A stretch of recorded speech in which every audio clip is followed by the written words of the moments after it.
Kovai CRPF பயிற்சி கல்லூரியில் நடைபெற்ற அணிவகுப்பில் வீரர்கள் சாகசத்தில் மிரட்டினர்.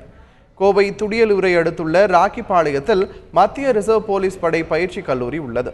இந்நிலையில் 13வது பேட்ச் டிஎஸ்பி மற்றும் சப் இன்ஸ்பெக்டர் ஆகியோருக்கான பயிற்சி நிறைவு விழா இன்று நடைபெற்றது. அப்போது வீரர்களின் அணிவகுப்பு நடைபெற்றது. மேலும் பாதுகாப்பு ஒத்திகையிலும் அவர்கள் ஈடுபட்டனர். அதனைத் தொடர்ந்து கலை நிகழ்ச்சிகள் மற்றும் சாகசங்களில் வீரர்கள் மிரட்டினர்.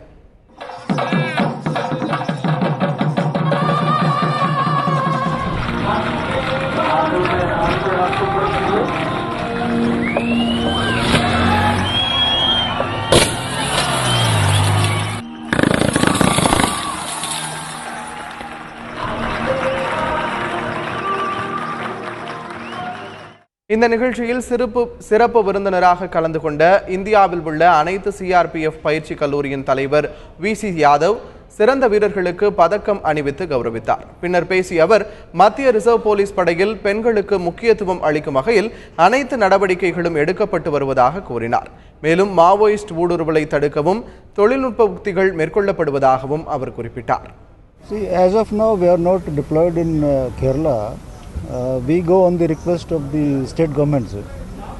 We are prepared to help all the state governments in handling these problems. In case the Kerala government requests them, CRPF is prepared to help them, help the local police.